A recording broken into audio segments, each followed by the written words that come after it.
자, 오늘은 이 안디옥 교회의 성장을 위한 지원에 대한 이런 제목으로 또 함께 읽은 이 본문의 말씀을 가지고 상고할 때에 하나님께서 우리 가운데 성령의 기름 부으심으로 함께 하시고 충만함으로 은혜를 더해 주실 것을 믿습니다. 오늘 읽은 이 본문의 말씀은 이 안디옥 교회가 어떻게 세워졌는가 하는 그 배경과 그리고 성장의 그 과정에 대해서 잘 설명을 해주고 있는 본문이다라고 보게 됩니다.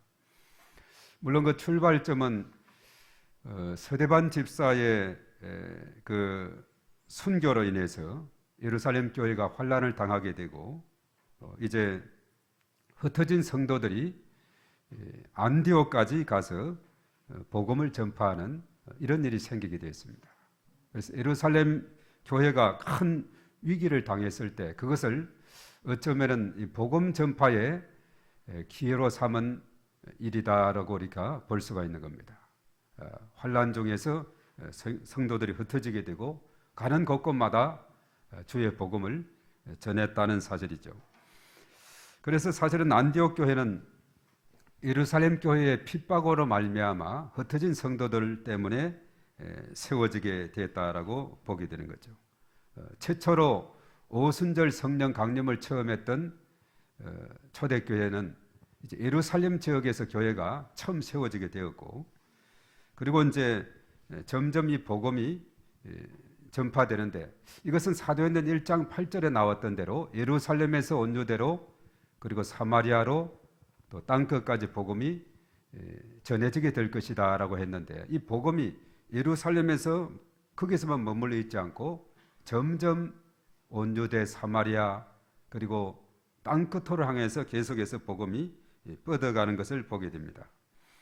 우리가 사도행전 8장 1절에 보면 서대반 집사의 순교로 인해서 핍박이 집중적으로 생기게 되어서, 그래서 예루살렘 성도들은 베네게, 구브로 섬, 안디옥까지 뿔뿔이 흩어지게 되는 것을 보게 됩니다. 저희들은 처음에 유대인에게만 복음을 전했는데 나중에 이방인, 헬라인에게도 복음을 전하게 됐다라고 오늘 19절 20절의 말씀에 기록하고 있습니다. 자, 그래서 그 당시 예루살렘에서 복음이 점점 이렇게 확장돼 갔는데, 우리 지도를 한번 잠깐 보면서 그 지역을 보겠습니다. 최하단이 예루살렘이고, 이 예루살렘에서 이제 핍박을 받게 되자 북쪽 지역으로 오늘날 아마 레바논 땅이 될 것 같아요. 베네게 지역, 그리고 이제 섬이 하나 있죠. 구버로, 시퍼러스라 하는 이런 섬이라고 오늘날 이야기하는데, 구버로 섬, 그 구버로 섬까지, 그러니까 섬 지역으로 이제 피신하기는 좋죠. 예루살렘 교회가 핍박을 당하니까 북쪽으로 올라가기도 하고 또 구버로 섬까지 피신을 하게 되는 이러한 모습을 보게 됩니다. 그리고 자세하게 오늘 이 말씀을 보면 이제 구버로 섬에서 나중에 또 안디옥까지 가게 되고, 또 베니게를 거쳐서 안디옥으로 바로 간 사람들도 있고, 구버로에서 또 안디옥으로 가서 이제 안디옥 교회가 세워지는 이런 모습을 봅니다. 이제 다시 영상으로 돌아오게 되겠는데요. 그래서 이제 안디옥에 교회가 세워지게 되고, 점점 안디옥 교회가 성장, 부흥하고 있다는 이런 소식을 예루살렘 교회가 듣게 됩니다. 그래서 예루살렘 교회에서는 대책 회의를 하죠. 지금 안디옥이 참 교회가 점점 성장이 돼가고 있는데, 흩어진 일반 성도들을 통해서 교회가 세워졌는데, 이제 더 규모 있게 교회가 성장을 이루기 위해서는 우리가 지원이 필요하다. 그래서 이제 예루살렘 교회가 논의한 끝에 결정 내린 것이 뭐냐 하면, 이 바나바라 하는 사람을 우리가 거기에 파송하자, 이렇게 된 겁니다. 그래서 예루살렘 교회가 바나바를 안디옥 교회로 파송하는 겁니다. 이것이 이제 지원이죠. 파송 지원하게 되는 것을 봅니다. 그리고 아까 이제 안디옥 지역을 우리가 살펴봤습니다만은, 이 안디옥은 참 역사 있는 그런 도시예요. 서기전 300년에 설립된 도시라고 이렇게 하는데, 그 당시만 해도 최고 인구가 많을 때는 최소 30만에서 한 50만 명 정도. 그리고 우리 광명 인구가 한 30여만 된다 그러니까 광명 인구보다도 좀 더 많은 인구가 그 옛날에 살았어요. 그래서 로마 제국 시대에 세 번째 큰 도시다 할 정도로, 그러니까 안디옥이 상당히 비중이 있는 그런 지역이죠. 또 거기다가 유대인들이 한 7분의 1 정도는 유대인들이 이민을 가서 거주하는 곳. 그러니까 그 안디옥 그 자체는 사람이 살기가 참 좋은 그런 장소 같아요. 그리고 사실 이제 안디옥은 지중해와 동쪽을 잇는 대상로가 있어서 무역의 중심지가 되었고, 페르시아, 인도, 중국에서 온 동양인들도 거기에 많이 거주하게 됩니다. 그리고 이제 서기전 64년에 안디옥이 로마 제국에 완전히 흡수가 되면서 헬라인, 유대인들, 동양인들, 로마인들이 이 도시에, 그러니까 다인종들이 구성하게 되었다는 겁니다. 그래서 이 안디옥 교회는 자연히 다문화적 교회다. 우리 지방에도 다문화 교회가 있는데, 이 다문화 교회는 주로 이제 필리핀 사람들이 주로 많이 주축이 되고, 외국인들 중심한 안산에 우리 다문화 교회다고 우리 지방에 있습니다. 그래서 이제 다문화다 하는 것은 오늘날 뉴욕 같은 곳을 가보면은 참 거기가 참 다문화인 것을 보게 돼요. 그 옛날에 이 안디옥이 바로 다문화, 헬라인, 유대인, 동양인, 로마인 이들이 다 합쳐서 그 도시를 이루게 되고, 자연히 안디옥 교회는 다인종 인구로 구성이 되었다는 사실입니다. 그 그림도 한번 두 번째 그림을 잠깐 한번 봅니다. 저것이 이제 안디옥 교회 구성원들로 보게 되는데, 유대인, 헬라인들, 동양인, 로마인, 하여튼 다양한 인종들이 모여서 거주하는 도시가 되고, 또 안디옥 교회도 자연히 그렇게 되었습니다. 아마 이것이 이제 어쩌면 안디옥 교회로 하여금 선교의 비전을 갖게 한 그런 계기가 아닌가 이렇게 생각이 됩니다. 이제 다시 영상으로 돌아옵니다. 자, 여기에 누구를 파송했다 그랬죠? 예루살렘 교회가 바나바를 파송했다 했죠. 이 바나바는 고향이 어디냐 하면 아까 섬이 나왔는데 그 섬이 구보로 섬이죠. 이 구보로가 다 바나바의 고향입니다. 그리고 사실은 이 안디옥 교회를 구성하는 인원이 예루살렘에서 베네게 지역으로 해서 북쪽으로 해서 안디옥까지 간 인원도 있지만, 구보로에서 또 건너가서 안디옥에 거주하면서 구보로 사람들에 의해서 또 이 안디옥 교회가 함께 세워져 가는 것을 보게 되죠. 그러니까 자연히 이 바나바는 거기에 파송을 받아가서 활동하기에 여러 가지 여건 면에서 좋은 그런 위치에 있게 되는 것을 봅니다.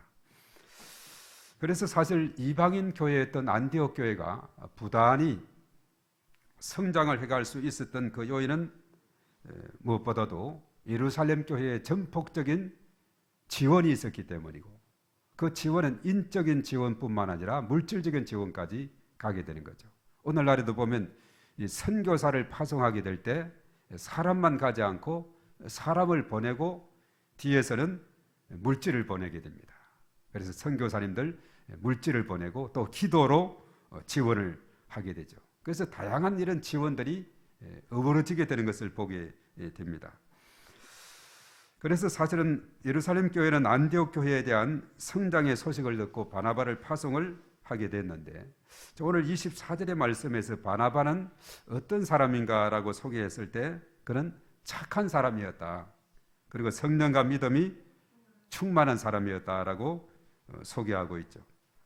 그러니까 아주 인품도 좋고 믿음 좋고 또 성령도 충만하고 그리고 믿음도 충만하고, 이런 그 바나바를 지원해서 안디옥 교회로 보내게 되었을 때, 그래서 바나바는 그 교회에 가서 하나님의 은혜가 나타난 것을 보고, 야, 이곳이 하나님의 은혜가 충만히 임하구나 이렇게 생각을 하고는 이제 모든 사람에게 굳은 마음으로 주와 함께 붙어 있으라, 굳은 마음으로 흔들리지 말고 믿음을 지키라 이렇게 권면하게 되죠. 오늘 23절에 그렇게 했는데, 그래서 큰 무리가 죽게 더함으로 교회가 점점 성장해 갔다라고 이렇게 말하고 있습니다.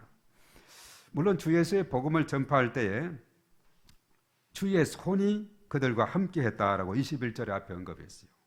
주님의 손이 함께하게 될 때 놀라운 역사가 일어나는 줄 믿습니다. 우리의 인생길에도 마찬가지입니다. 주님의 손이 늘 함께하는 삶.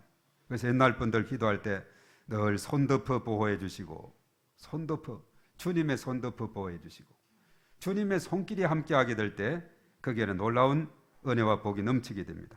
주의 손이 안디옥 교회에 함께함으로 인해서 수많은 사람들이 믿고 주께로 돌아왔다라고 21절에 말씀을 하고 있습니다. 그래서 그 믿음의 소문이 점점점 퍼지고 그것이 예루살렘 교회까지 들리게 되고 예루살렘에서는 바나바를 파송하게 되는 이런 놀라운 일이 일어나게 되었다는 사실입니다. 그래서 첫 번째 안디옥 교회를 향해서 예루살렘 교회는 바나바를 파송 지원했고, 그리고 또 안디옥 교회를 향해서 어떤 지원이 있었느냐, 파송받은 바나바가 어떤 일을 했느냐 하면 다소, 특히 남부 쪽에 있는 이 다소까지 가서 거기에 거주하는 사울, 이제는 사울이 나중에 바울이 되죠. 사도행전에 보면 우리가 요즘 사도행전을 계속 묵상하고 있는데 이번 달에 이제 다 끝납니다. 몇 달 동안 진행이 돼서 9장과 22장과 26장에 보면 바울의 회심장이다 그렇게 말합니다.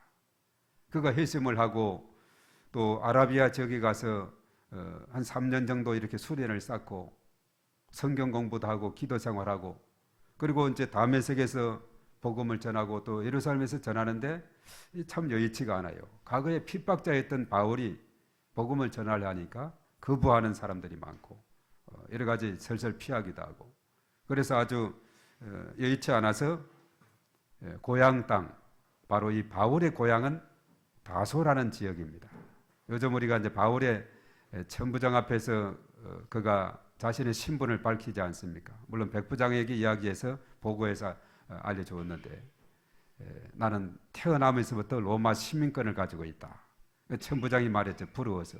나는 많은 돈을 주고 샀는데 그대는 태어나면서 시민권을 가졌다니 참 부러운 그런 모습으로 있는 것을 보게 되죠. 사실 그래서 로마 시민권자는 대단한 그런 특권과 권세를 가졌어요. 죄를 확실히 정하기 전까지는 매를 맞을 수 없고 또 여러 가지 많은 로마 시민권자에게 보호하는 이런 것을 봅니다. 가이사에게 상소하면 중간 다 거쳐서 다 가이사까지 가야 되는, 이렇게 올려보내는 그만큼 여러 가지 많은 혜택을 보는 그런 가운데 있죠. 그래서 그가 큰 위기 속에 있을 때 나는 로마 시민권자다 이런 이야기를 하므로 그 위기 속에서 벗어나는 이 바울의 모습을 보게 되는데, 이 다소라는 지역, 그 다소라는 지역도 참 아주 중요한 그런 지역인데 우리 지도를 한번 잠깐 보겠습니다. 그것이 어디에 붙어 있는지. 자, 저게 특히 남쪽에 있는 구브로 섬에서 그 위쪽에 이 다소가 나오죠. 이 다소가 사실은 아주 중요한 그런 지역인 것을 보게 됩니다. 물론 이 다소에 대한 것은 지난번에도 잠깐 언급했습니다만은 아주 교역의 도시이기도 하고 아주 또 교통의 요충지이기도 하고 좀 그래서 이 로마 시민 다소에서 태어난 바울은 로마 시민권을 가졌어요. 그래서 이제 바나바가 다소까지 가서 안디옥에서 이제 갔죠. 육로에서 가서 다소에서 이제 안디옥까지 바울을 데리고 오는. 그래서 이 두 사람이 앞에 우리가 암송구절에 나왔듯이 1년 동안 열심히 말씀을 가르치고 이렇게 함으로 인해서 안디옥 교회가 아주 놀라운 부흥을 가져오게 되고, 그리고 사실 안디옥 교회의 특징은 뭐냐? 비로소 그리스도인이라 칭함을 받게 되었다. 그리스도인이라 하는 그 이름을 바로 안디옥 교회가 받게 되는 이런 놀라운 역사가 일어나게 됩니다. 그래서 이제 안디옥 교회가 이제 놀라운 비전을 가지게 돼요. 그래서 사실 나중에는 이제 이 안디옥 교회가 어떤 일을 하게 되느냐? 바나바와 바울을 이제 선교사로 파송을 하는 이런 일이 생겨요. 그래서 바울은 1차 전도, 2차 전도, 3차 로마 전도 여행까지 함으로 인해서 그 지중해 일대 연안을 아주 복음화하는 데 중요하게 쓰임받은 그런 인물이었다 하는 사실을 우리가 깨닫게 돼요. 그리고 이제 안디옥 교회가 사실은 이렇게 많은 지원, 바나바의 지원을 받고 또 바울이 또 거기에 가서 합세해서 바울을 인적 지원. 요즘도 선교사 파송 이야기를 보면은 먼저 간 선교사 그래요.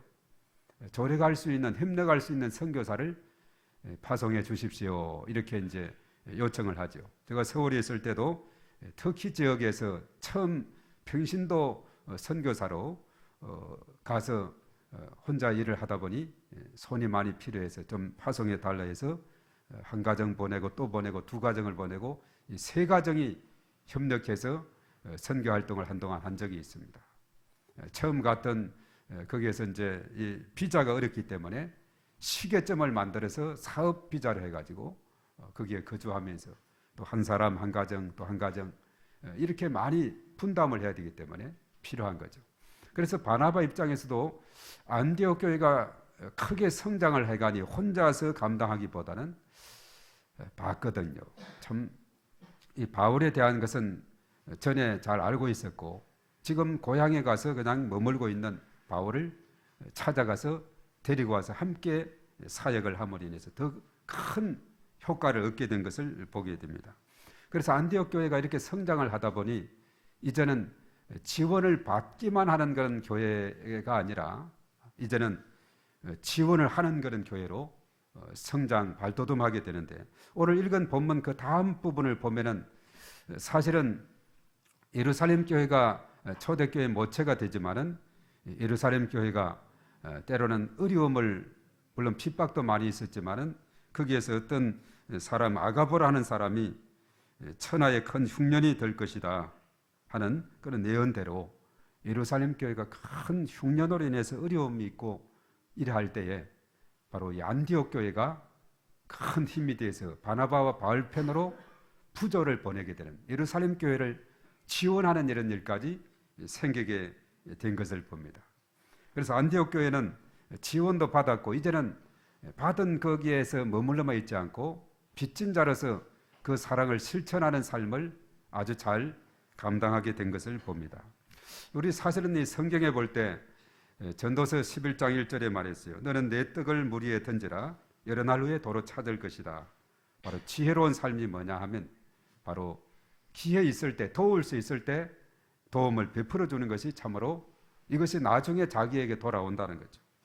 사도행전 9장 36절에서 그 이하에 보면은 요바의 다비다 도르가라는 사람이 있었는데 그가 병들어 죽게 돼 있어요.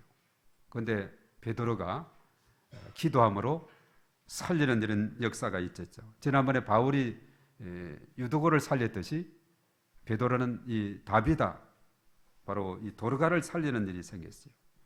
그가 죽었을 때 주변에서 많은 선행을 베풀었고 구제를 했기 때문에 그 도움을 받았던 사람들이 와서 막 통곡하고 하는 이런 장면을 보게 되죠. 그래서 이렇게 도움을 많이 베푸는 사람들은 죽음 후에도 주변에 사람들이 많이 끌어요.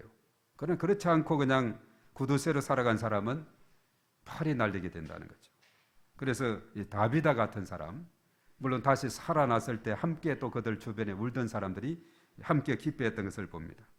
자, 아모스 11장 24절 25절에 보면은 구제를 좋아하는 자는 풍족하게 될 것이다 라고 말씀하고 있죠. 누가복음 6장 38절도 주라 그리하면 누르고 흔들어 넘치도록 줄 것이다 라고 이렇게 말하고 있어요. 이런 베푸는 삶이 나중에 큰 복으로 오게 된다는 사실, 이것을 우리에게 이제 알려주고 있다는 사실입니다. 그래서 우리가 안디옥 교회를 보면서 그저 받기만 한 것이 아니라 또 나누어주는 그런 교회가 됐는데, 그래서 이것을 생각해 볼 때 우리가 먼 내국 이야기만 할 것이 아니라 우리나라도 남도의 안디옥 교회다 하는 이 정동리 교회가 있습니다. 신안에 가면 문중경 전도사님이 세운 그런 교회인데요. 그래서 거기에 보면 이 정도 지역의 신안 쪽에는 많은 이 성결 교회들이 있게 되는 것을 보는데, 이것은 뭐냐면 문중경 전도사님이 일찍이 거기에서 복음 전하는 일을 감당했기 때문에, 그래서 정동리 교회가 아주 그 지역의 모체가 되어서 많은 또 주변 지역까지 선교의 거점이 되는 이런 놀라운 일이 생기게 됐어요. 마지막 그림을 한번 보겠습니다. 자, 남도의 안디옥 교회다 해서 정동리 교회가 나오죠. 그 사제는 문중경 전도사님이고, 저기에 보면 정도는 전정도, 후정도, 우전도 이렇게 나누어져 있는 것을 세 개의 섬으로 나누어져 있죠. 각 섬은 이 돌다리로 되어 있는데 노둑길이라 이렇게 말합니다. 물이 썰물 때 빠져나가면 돌길로 세 섬이 연결이 돼요. 또 물이 들어오면 걸어서는 못 가는데 물이 썰물로 빠져나가면 그 노둑길을 통해서 걸어서 왕래할 수 있는 그런 아주 섬입니다. 그래서 문중경 전도사님은 저 섬에 얼마나 이렇게 왕래하고 다녔던지 1년에 고무신이 9컬레를 달았다는 겁니다. 신발이 닳도록 걸어 다니면서 복음을 전가하게 됐죠. 물론 처음은 이제 그가 교회를 세웠던 최초의 교회는 임자도에 가서 처음 교회를 세우고 또 정동리에 가서 교회를 세우고 그래서 주변에 많은 교회를 세웠는데 뭐 임자진리교회, 대초리교회, 우전리교회, 우전리교회는 내 친구가 지금 목회하고 있어요. 올해 전남 저 지방의 지방회장이 됐는데 몇 년 전에 우리 동기가 거기에 갔는데 민어가 유명하더라고요. 저 신안 쪽에 거기는 좋은 최고의 손님 오면 민어를 대접한다. 민어. 그 다음은 이제 뭐 홍어가 있고 또 광어 같은 경우는 한 3류 정도로 민어가 그렇게 좋다네요. 그래서 여름철에 민어를 한번 먹고 나면 여름을 잘 날 수 있다고 그런 이야기도 하는데 우리 동기들이 가서 그 민어 큰 민어 그거 회를 떠서 먹기도 하고 또 찌개 끓여 먹기도 하고 한 그 바로 우전리 교회 이런 교회들 병풍리 교회, 사옥교회, 장고리 교회 열 몇 개 교회를 거기에 세우고 사실 그 지역에서 기독교 정파를 대표하는 수많은 목회자들이 나오게 됐어요. 김중건, 이만신, 정택이, 이만성, 이봉성 목사님 등등 30여 명 거의 다 돌아가셨습니다만은 정말 믿음의 산실을 이룬 그런 놀라운 열매를 맺게 됐는데 한 사람 문중경 전도사님이 바로 거기에 가서 귀한 사역을 감당함으로 또 정동리 교회가 한 모교회처럼 되어서 그 지역에 큰 역할을 감당하게 된 것을 보게 됩니다. 그래서 이 교회라고 하는 것은 어떤 유기적인 관계 속에 있다 이렇게 보게 되는 거죠. 물론 교회 자체가 우리가 사람으로 비유하면 머리는 그리스도, 몸은 교회, 손발과 같은 지체는 우리 성도들로 이렇게 되어 있다 그랬죠. 머리의 지시를 받은 지체들이 각자 그 자리에서 달란트를 발휘하고 최선을 다해서 섬김의 삶을 살아갈 때 몸된 교회가 건강하고 튼튼하게 나아갈 수 있다는 사실입니다. 그래서 혼자는 어렵습니다. 성장을 위해서 함께 해야 됩니다. 혼자는 힘들고 함께 해야 돼요. 흔히 하는 말이 있죠. 빨리 가려고 하면 혼자 가라. 그러면 멀리 가려고 하면 함께 가라 하는 이런 말이 있습니다.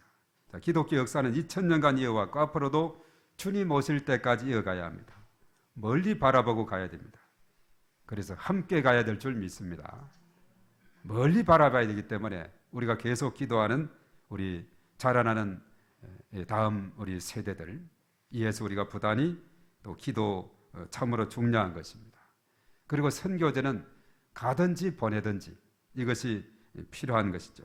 우리 한국 교회가 2만에서 한 3만 선교사가 전 세계 5대양 6대조에 나가서 계속해서 선교 활동을 하고 있어요. 이 코로나19 상황에 대해서 참 각지에서 활발하게 활동하지 못하고 또 일부는 철수도 하고 참 어려움이 많은 그런 가운데 있습니다. 이 코로나의 영향은 한 지역뿐만 아니라 온 세계가 어려움을 겪고 있는 그런 모습을 보게 됩니다. 얼마 전에 마침 우리 군목 동기들이 줌을 통해서 서로가 이제 대화를 나누는데 미국서도 오고 카나다서도 들어오고 또 국내에서도 들어오고 이렇게 쭉 서로 이제 대화를 나누면서 미국 지역 같은 경우는 참 거기도 한인 교회들이 참 연약한데 이 코로나19로 참 많은 어려움이 있다 이런 정보도 듣게 되는 것을 보게 됩니다. 그래서 우리가 참 어느 때보다도 이 어려운 시기를 더 기도하며 하나님의 도우심을 구하며 우리가 기도하며 나가는 것이 참으로 중요하다는 사실입니다. 우리가 이 컴패션을 통해서 지원하는 이 키나켓 에티오피아 그 아이에 대한 편지가 이제 왔어요. 그래서 오늘 카톡에 올렸는데 한번 열어보시면은 편지라고 썼지만은 뭐 가족 소개, 또 친한 친구, 또 뭐 앞으로는 보니까 조종사가 되는 것이 꿈이 돼요. 에티오피아 키나켓이 조종사, 또 좋아하는 성경 이야기는 다윗에 대한 다윗 이야기를 좋아한다 그러고 뭐 하여튼 이런 내용들 중에서 또 그림도 그리고 이렇게 왔는데 하여튼 이러한 작은 우리의 정성이 한 소년의 꿈을 키워나가는데 큰 도움이 될 줄로 믿습니다. 그래서 이 나눔의 기쁨이 참으로 큰 거예요. 몇 년 전에 전기 매트를 하나 샀는데 집을 이제 좀 단열적으로 장판 그 벽지를 바르니까 집이 한 몇 도 더 높아지면서 그게 필요가 없게 됐어요. 이것을 어떻게 처치하나 하다가 딱지 붙여서 버릴까 이렇게 하다가 제가 운동하는 그룹에 딱 찍어서 이거 필요한 사람 손들라니까 금방 저요 하는 사람이 나타나서 전달을 했습니다. 아주 요긴하게 쓸 수 있는 그것도 보니까 직접 본인이 쓰는 것이 아니라 또 어려운 분을 위해서 또 이렇게 해주는데 그게 꼭 필요했노라고 필요했는데 딱 그것이 올라왔다 그래서 기분도 좋더라고요. 나눠주면서. 그리고 또 책을 나눠주는 책이 있다가 또 몇 권 있어가지고 이것도 하니까 서로 달라고 이렇게 해서 나눠주고 이 집에 필요 없이 그냥 쌓여 있는 것이 이렇게 필요한 사람들이 있구나 이런 생각을 하면서 또 뭐 나눠줄 게 뭐가 있나 이런 생각을 해보게 됐습니다만은 우리가 하여튼 그냥 잠자고 나는 안 쓰지만은 그냥 있어서 짐이 되는 거 그냥 버릴 수도 있지만은 그래도 혹시 쓸만한 거는 필요한 분 손드세요 하면은 손들 분이 딱 필요해서 이게 필요하다 생각하는 사람이 나타나게 돼요. 그래도 없으면 그냥 또 이렇게 버릴 수도 있지만은 이러한 것을 보면서 함께 살아가는 이 세상은 혼자만의 삶이 아니라 서로가 유기적인 관계 속에 있기 때문에 때로는 지원을 하고 지원을 받기도 하고 이렇게 살아갈 때 이것이 아름다운 공동체가 된다는 사실입니다. 그래서 교회는 다양성의 그런 사람들이 모여서 하나의 통일성을 이루어야 되는 안디옥 교회도 다문화 교회, 다문화 사람들로 구성이 됐다 그랬죠. 그래서 교회는 다양성 속에 통일성을 이루는 그런 교회로서 나아가야 됩니다. 그래서 한 사람이 신앙을 갖고 그 사람이 신앙이 성장하기까지는 가만히 보면은 많은 사람들 기도와 많은 사람들의 지원과 도움이 필요했던 것을 우리가 깨닫게 됩니다. 한 교회가 성장하는 과정도 마찬가지인 것을 보게 되죠. 그래서 한 교회가 성장하기 위해서는 많은 성도들의 헌신과 기도가 필요한 줄로 믿습니다. 오늘 안디옥 교회는 예루살렘 교회의 박해를 피해서 도망쳐온 성도들이 세운 교회로서 그 교회가 점점 이제 성장을 하게 되고 이제는 도움을 줄 수 있는 그런 교회까지 성장해 간 것을 보게 되죠. 신앙의 박해로 인해서 몸은 뿔뿔이 흩어졌지만은 삶의 곳곳에서 복음의 역사가 일어나서 복음이 널리 전파되는 이런 계기가 돼서 바로 안디옥 교회가 세워졌고 이방 선교의 거점이 되었다는 사실입니다. 안디옥 교회가 잘 성장하도록 지원을 아끼지 않았던 예루살렘 교회, 바로 그 교회는 나중에 어려움이 있을 때 그 안디옥 교회로부터 부조를 받는 이런 놀라운 일이 생기게 된 것을 봅니다. 그래서 우리가 교회는 선교 지향적인 교회 공동체로 서게 될 때 교회가 더욱더 든든히 세워지는 놀라운 역사가 일어나고 하나님 나라가 점점 확장이 될 줄로 믿습니다. 그리하게 될 때 하나님께서 큰 영광을 받으시게 되고 또 거기에 속한 우리 모든 공동체 일원으로 우리 지체된 우리들은 우리의 삶 가운데 바로 주님의 손이 늘 붙들어 주시고 함께 하시고 은혜를 베풀어 주어서 늘 복된 삶으로 축복해 주실 것을 믿습니다. 자, 오늘 이 말씀을 우리가 생각하면서 우리 함께 기도하며 나가기를 원합니다. 이 시간 기도할 때 정말 우리 주변에 또 어려움 속에 있는 심령들을 위해서 우리 함께 기도하고 또 그들을 위해서 우리가 중보하며 또 그들을 위해서 우리가 지원할 것은 지원하며 나아가기를 원하며 기도하겠습니다. 주여 삼창하고 기도합니다.